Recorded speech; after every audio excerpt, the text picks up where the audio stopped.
Joe, we've sent you a link to what we feel is one of the funniest knockouts we've ever seen in history. We want you to take a look at it. For those of you who are Joe Bellon is looking up this fight, this past weekend, I am a huge boxing fan. Joe Bellon believes he knows boxing. I don't believe that at all. No, you don't. Garcia and Eric Morales fought this weekend at the new Barclays Center, or as I like to call it, Jay-Z's second home.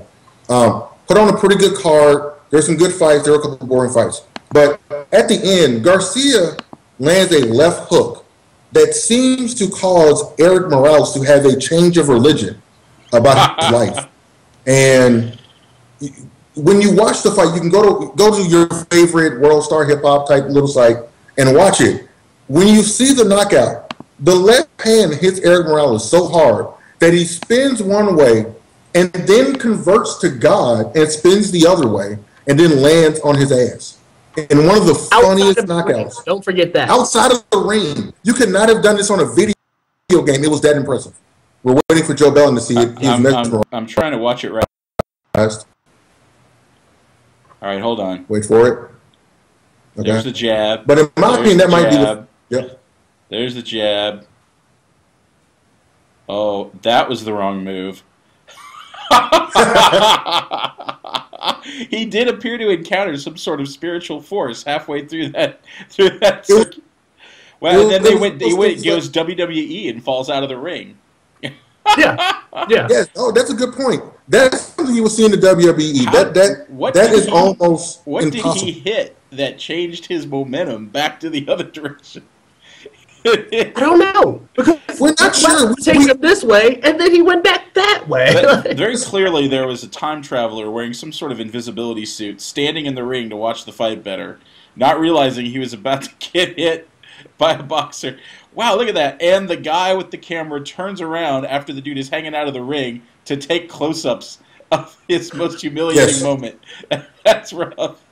That's harsh. Listen, that's one of the funniest. That's one of the funniest knockouts I've ever seen in a professional. Listen, I've already petitioned MythBusters to prove that knockout occurred because it defies physics. It's the magic you have to understand bullet. The left hook by nature forces him to go this way. You're not looking at the screen, but it forces him to go to his left, and it's almost as if he says, "God has told me I must come back and must fall this way." And it is in my opinion, it's the funniest knockout I've ever seen. Floyd Mayweather had one versus Ricky Hatton where he lands a check hook where Ricky Hatton then gets knocked unconscious, falls into the ring rope, and then lands on his ass. That one was also hysterically funny. There's another one we're throwing into the ring, Joe. Have you seen the bus driver uppercut? Yes, I have seen the bus driver uppercut is pretty sweet. The most impressive thing about that video, though, is that girl gets back up again after having just been haymade off the bus, which I'm pretty sure that if anyone hit me hard enough that I flew up in the air like that, flew off the bus, I wouldn't get back up again to come talk crap about the person that had hit me. That was cool. The crack is whack. Yeah, leave that crack alone. She has a career in amateur boxing, for sure. Because that was the cleanest uppercut I've ever seen. Oh, and that was a Fred Sanford windup that he did. He did the Fred Sanford windup. She doesn't see it coming. He hits her clean with the massive haymaker. She flies backwards out the bus, and then the next second, well, after all, it takes the audience to go, "That was a girl," and he's like, "I don't care." And then she gets back up and is talking crap to him. That was amazing.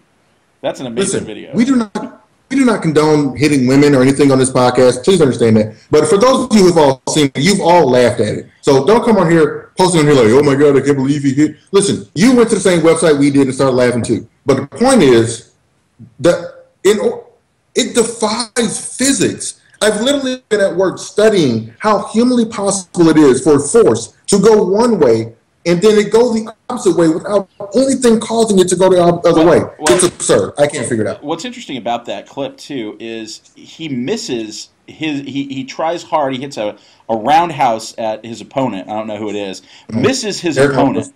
right? So he's already got momentum going in that direction. But then his opponent hits him with the left hook, and that should have spun him the other direction, but it doesn't. There's this incredible delay between the time that the left hook hits him and he starts coming back around in the direction of the left hook. It's crazy. But that is great. The fact that he goes out of the ring and in slow-mo you can see the photographer turn the telephoto lens. Oh, hello, allow me to take a picture of you laying outside of the ring. That's a Listen, great moment. there are people's grandmothers who don't dance as good as Eric Morales did in that ring when the gospel comes on. That's how hard he got hit. All right. The thing that was missing in that clip was Smokey coming in saying, "You got knocked the fuck out!" Like, yes. No, you definitely needed one of the old professional wrestling like managers to be like, you know, Mean Gene or one of those guys to be over. Mean Gene would have been a good call for that. Been like, this is an outrage. Yes. No. Bear. Yeah. This. You know, I thought Roy Jones Jr. said it the best. He got rubber stamped. Or he got veto stamped, is what Roy Jones said. And he got veto stamped. That's for damn sure. Let's finish.